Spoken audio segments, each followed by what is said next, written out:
ഭീതിയുടെയും വൻ നാശനഷ്ടങ്ങളുടെയും പ്രതീകമായി സിനിമകളിൽ പ്രത്യക്ഷപ്പെടാറുള്ള രാക്ഷസരൂപിയായ ഗോഡ്സിലയെ നാം പലതവണ കണ്ടിട്ടുണ്ട്.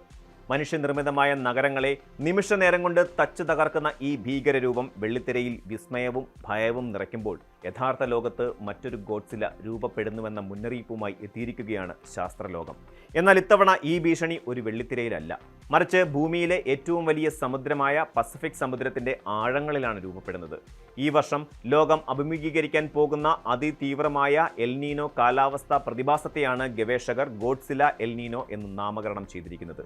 ആഗോള താപനില റെക്കോർഡുകൾ ഭേദിച്ച് മുന്നേറുന്ന ഈ കാലഘട്ടത്തിൽ വരാനിരിക്കുന്ന മാസങ്ങൾ കടുത്ത വരൾച്ചയുടെയും അപ്രതീക്ഷിത പ്രകൃതിക്ഷോഭങ്ങളുടെയും നാളുകളായിരിക്കുമെന്ന ഭീതിയിലാണ് ശാസ്ത്രജ്ഞർ. മനുഷ്യരാശിയുടെ നിലനിൽപ്പിനെ തന്നെ ബാധിക്കുന്ന തരത്തിലുള്ള വലിയ മാറ്റങ്ങൾക്കാണ് ഭൂമിയുടെ അന്തരീക്ഷം ഇപ്പോൾ സാക്ഷ്യം വഹിച്ചുകൊണ്ടിരിക്കുന്നത്. വടക്കേ അമേരിക്ക മുതൽ ഏഷ്യൻ ഭൂഖണ്ഡങ്ങൾ വരെ നീളുന്ന വലിയൊരു ഭൂപ്രദേശത്തെ ഈ കാലാവസ്ഥാ പ്രതിഭാസം നേരിട്ട് ബാധിക്കും. ഐക്യരാഷ്ട്രസഭയുടെ സെക്രട്ടറി ജനറൽ ആന്റോണിയോ ഗുട്ടറസ് ഈ പ്രതിഭാസത്തിന്റെ ഗൗരവത്തെക്കുറിച്ച് വ്യക്തമായ മുന്നറിയിപ്പ് നൽകിയിട്ടുണ്ട്. ശാസ്ത്രം നൽകുന്ന സൂചനകൾ വളരെ വ്യക്തമാണെന്നും വരും മാസങ്ങളിൽ 90% ഉറപ്പോടെയും എൽനീനോ നമ്മുടെ പടിക്കൽ എത്തി നിൽക്കുകയാണെന്നും അദ്ദേഹം ഓർമ്മിപ്പിക്കുന്നു. ആഗോള താപനത്താൽ ഉരുകിക്കൊണ്ടിരിക്കുന്ന ഭൂമിയിലേക്ക് എൽനീനോ കൂടി എത്തുമ്പോൾ അതെരുതിയിൽ എണ്ണയൊഴിക്കുന്നതിന് തുല്യമായിരിക്കുമെന്നാണ് അദ്ദേഹം ലോകത്തോട് വിളിച്ചു പറയുന്നത്. ഇത് കേവലം ഒരു കാലാവസ്ഥാ മാറ്റം മാത്രമല്ല, മറിച്ച് വരാനിരിക്കുന്ന വലിയൊരു മാനുഷിക ദുരന്തത്തിന്റെ മുന്നോടിയാണെന്ന് നാം തിരിച്ചറിയേണ്ടതുണ്ട്. ഇനി എന്താണ് യഥാർത്ഥത്തിൽ ഈ എൽനീനോ പ്രതിഭാസം എന്നത് പരിശോധിച്ചാൽ സമുദ്രവും അന്തരീക്ഷവും തമ്മിലുള്ള സങ്കീർണമായ പരസ്പര ബന്ധത്തിന്റെ കഥയാണ് നമുക്ക് കാണാൻ സാധിക്കുക. മധ്യകിഴക്കൻ ഉഷ്ണമേഖല പസഫിക് സമുദ്രത്തിലെ ഉപരിതല ജലം സാധാരണയേക്കാൾ അസാധാരണമായി ചൂടാകുന്ന പ്രകൃതിദത്തമായ കാലാവസ്ഥാ വ്യതിയാനത്തെയാണ് എൽനീനോ എന്ന് വിളിക്കുന്നത്. സ്പാനിഷ് ഭാഷയിൽ ചെറിയ ആൺകുട്ടി അല്ലെങ്കിൽ ഉണ്ണിയേശു എന്നാണ് ഈ വാക്കിന്റെ അർത്ഥം. 14-ാം നൂറ്റാണ്ടിൽ തെക്കേ അമേരിക്കയിലെ പെറുവിയൻ തീരങ്ങളിലുള്ള മത്സ്യത്തൊഴിലാളികളാണ് ഈ പ്രതിഭാസം ആദ്യമായി തിരിച്ചറിഞ്ഞത്.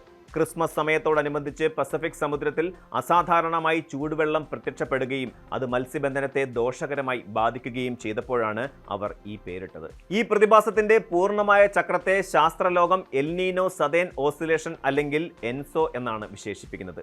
പസഫിക് സമുദ്രത്തിലെ ഭൂമധ്യരേഖ പ്രദേശത്ത് ചൂടുള്ളതും തണുത്തതുമായ സമുദ്രജലം മാറി മറിയുന്ന ഒരു ഊഞ്ഞാലാട്ടം പോലെയാണിത്.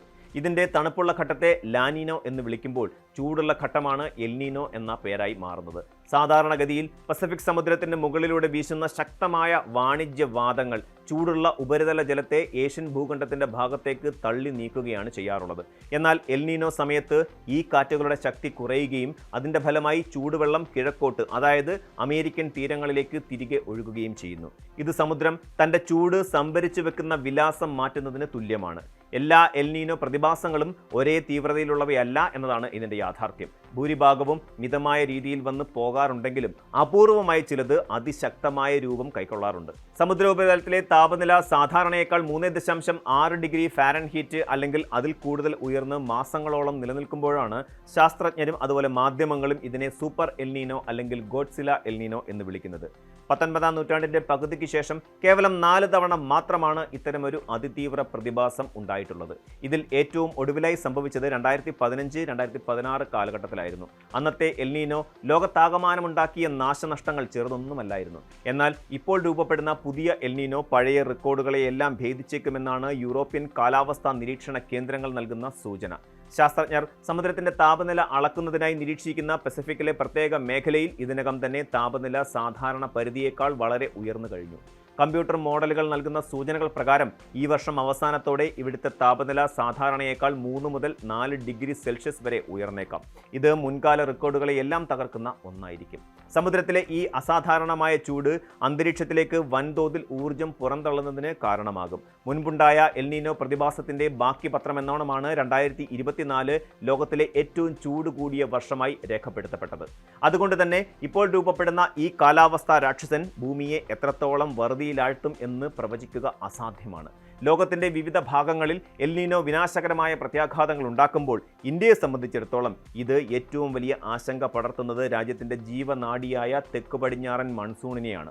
സാധാരണയായി ഇന്ത്യയിൽ ജൂൺ മാസത്തിന്റെ തുടക്കത്തിലെത്തുന്ന കാലവർഷം ഇത്തവണ കേരള തീരത്തെത്തിയത് ജൂൺ 4-നാണ്. അതായത് സാധാരണയേക്കാൾ 3 ദിവസം വൈകി.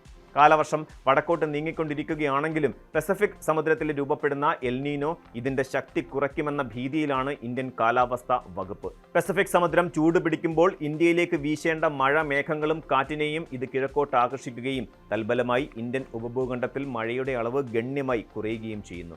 ഇന്ത്യൻ കാലാവസ്ഥാ വകുപ്പിന്റെ പ്രവചനങ്ങൾ പ്രകാരം ഇത്തവണ രാജ്യത്ത് ദീർഘകാല ശരാശരിയുടെ 90% മഴ മാത്രമേ ലഭിക്കാൻ സാധ്യതയുള്ളൂ. അതായത് സാധാരണ ലഭിക്കേണ്ട മഴയേക്കാൾ വളരെ കുറവ്. ഇത്തവണ കടുത്ത മഴക്കുറവുണ്ടാകാനുള്ള സാധ്യത 60% ശാസ്ത്രജ്ഞർ വിലയിരുത്തുന്നുണ്ട്.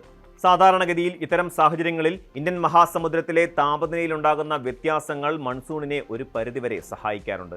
എന്നാൽ ഇത്തവണ ഈ പ്രതിഭാസം നിഷ്പക്ഷമായി മാറുമെന്നാണ് പ്രവചനം. അതിനാൽ തന്നെ എൽനീനോയുടെ പൂർണ്ണമായ ആഘാതം ഇന്ത്യൻ മൺസൂണിന് മേൽ പതിക്കുമെന്ന കാര്യത്തിൽ സംശയമേയില്ല. ഇന്ത്യയെപ്പോലെ ഒരു കാർഷിക രാജ്യത്തിൽ മൺസൂൺ എന്നത് കേവലം ഒരു കാലാവസ്ഥാ പ്രതിഭാസമോ അല്ലെങ്കിൽ ഭൂപടത്തിലെ അക്കങ്ങളോ മാത്രമല്ല. രാജ്യത്തിന് ആവശ്യമായ വാർഷിക മഴയുടെ 70% നൽകുന്നത് ഈ തെക്ക് പടിഞ്ഞാറൻ കാലവർഷമാണ്. അതിലുപരിയായി ഇന്ത്യയിലെ പകുതിയിലധികം കൃഷിഭൂമികളിലും ഇപ്പോഴും കൃത്യമായ ജലസേചന സൗകര്യങ്ങളില്ല. ഭൂരിഭാഗം കർഷകരും തങ്ങളുടെ വിളകൾക്കായി പൂർണ്ണമായും ആശ്രയിക്കുന്നത് ആകാശത്ത് നിന്ന് പെയ്യുന്ന മഴയെയാണ്. ഏകദേശം 60% കർഷകർ തങ്ങളുടെ വേനൽക്കാല വിളവെടുപ്പിനായി ഈ മഴയെ കാത്തിരിക്കുമ്പോൾ മൺസൂണിലുണ്ടാകുന്ന നേരിയ കുറവ് പോലും വലിയ പ്രതിസന്ധികൾക്ക് കാരണമാകും. ചരിത്രത്തിലേക്ക് കണ്ണോടിച്ചാൽ 2015-16 കാലഘട്ടത്തിലുണ്ടായ ശക്തമായ എൽനീനോ സമയത്ത് ഇന്ത്യയിൽ സാധാരണ ലഭിക്കേണ്ട മഴയുടെ 86% മാത്രമാണ് ലഭിച്ചത്. ഇത് രാജ്യത്തെ വലിയൊരു വരൾച്ചയിലേക്കാണ് തള്ളിവിട്ടത്. മഴയുടെ കുറവ് ആദ്യം ബാധിക്കുന്നത് മണ്ണിലെ ഈർപ്പത്തെയാണ്. ഇത് വിള ഉൽപാദനം കുറയ്ക്കുകയും വിപണിയിൽ ഭക്ഷ്യധാന്യങ്ങളുടെ വില കുതിച്ചുയരാൻ കാരണമാവുകയും ചെയ്തേക്കാം. ഒരു സാധാരണക്കാരന്റെ അടുക്കളയിലെ ചെലവുകളെ നിർണ്ണയിക്കുന്നത് ഈ മഴയാണെന്ന് വേണമെങ്കിൽ നമുക്ക് പറയാം. അതിനാൽ തന്നെ ഒരു മോശം മൺസൂൺ കാലം എന്നത് രാജ്യത്തെ സംബന്ധിച്ചിടത്തോളം സാമ്പത്തിക വളർച്ചയെ പിന്നോട്ടടിക്കുന്നതും ദാരിദ്ര്യം വർദ്ധിപ്പിക്കുന്നതുമായ ഒരു കഠിനമായ വർഷമായിരിക്കും. ഇന്ത്യയിൽ വരൾച്ച വിതയ്ക്കുമ്പോൾ ലോകത്തിന്റെ മറ്റൊരു ഭാഗത്ത്, പ്രത്യേകിച്ച് അമേരിക്കൻ ഐക്യനാടുകളിൽ എൽനീനോ തികച്ചും വ്യത്യസ്തമായ നാശനഷ്ടങ്ങളായിരിക്കും ഉണ്ടാക്കുക. അമേരിക്കയിലെ national oceanic and atmospheric administration നൽകുന്ന മുന്നറിയിപ്പ് പ്രകാരം വരും മാസങ്ങളിൽ രാജ്യത്ത് വലിയ കാലാവസ്ഥാ വ്യതിയാനങ്ങൾ ഉണ്ടാകും. സാധാരണയായി എൽനീനോ കാലഘട്ടത്തിൽ അമേരിക്കയുടെ തെക്കൻ സംസ്ഥാനങ്ങളിൽ കനത്ത മഴയും വെള്ളപ്പൊക്കവും ഉണ്ടാകാറുണ്ട്. കാലിഫോർണിയ പോലെയുള്ള പ്രദേശങ്ങളിൽ കനത്ത നാശനഷ്ടങ്ങൾ വിതയ്ക്കുന്ന കൊടുങ്കാറ്റുകൾക്കും ഇത് കാരണമാകും. അതേസമയം അമേരിക്കയുടെ വടക്കൻ ഭാഗങ്ങളിൽ സാധാരണയേക്കാൾ ചൂട് കൂടിയതും വരണ്ടതുമായ കാലാവസ്ഥയായിരിക്കും അനുഭവപ്പെടുക. ഇത് കാട്ടുതീ പോലെയുള്ള പ്രകൃതി ദുരന്തങ്ങളുടെ തീവ്രത വർദ്ധിപ്പിക്കും.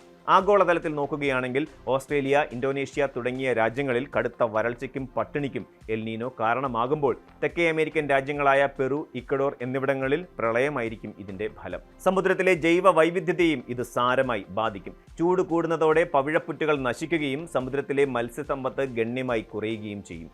പസഫിക് സമുദ്രത്തിന്റെ ആഴങ്ങളിൽ നിന്ന് ഉയർന്നു വരുന്ന ഗോഡ്സില എൽനീനോ മനുഷ്യരാശിക്ക് നൽകുന്നത് വലിയൊരു മുന്നറിയിപ്പാണ്. പ്രകൃതി അതിന്റെ താളം തെറ്റി സഞ്ചരിക്കുമ്പോൾ അതിന്റെ ആഘാതം അനുഭവിക്കേണ്ടി വരുന്നത് ഭൂമിയിലെ കോടിക്കണക്കിന് വരുന്ന സാധാരണക്കാരായ മനുഷ്യരാണ്.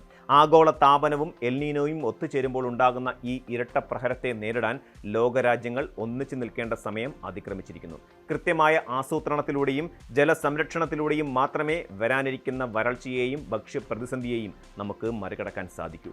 ഭൂമി നമുക്ക് നൽകുന്ന ഈ അടിയന്തര കാലാവസ്ഥാ മുന്നറിയിപ്പിനെ വെറുമൊരു പ്രവചനമായി തള്ളിക്കളയാൻ നമുക്കാവില്ല. വരാനിരിക്കുന്ന കഠിനമായ നാളുകളെ നേരിടാൻ കർഷകരെ സജ്ജരാക്കുക, ജലസ്രോതസ്സുകൾ സംരക്ഷിക്കുക, ഭക്ഷ്യധാന്യങ്ങളുടെ സംഭരണം ഉറപ്പാക്കുക തുടങ്ങിയ മുൻകരുതലുകൾ അടിയന്തരമായി കൈക്കൊള്ളേണ്ടതുണ്ട്. സിനിമയിലെ ഗോഡ്സിലയെ മനുഷ്യൻ സാങ്കേതിക വിദ്യ കൊണ്ട് തോൽപ്പിക്കുന്നത് പോലെ ഈ പ്രകൃതിയിലെ പ്രതിഭാസത്തെ നേരിടാൻ ശാസ്ത്രീയമായ ഒരുക്കങ്ങളും പരസ്പര സഹകരണവും മാത്രമാണ് നമ്മുടെ മുന്നിലുള്ള ഏക വഴി. കൂടുതൽ വാർത്തകൾക്ക് news 18 Keralam YouTube channel subscribe ചെയ്യുക.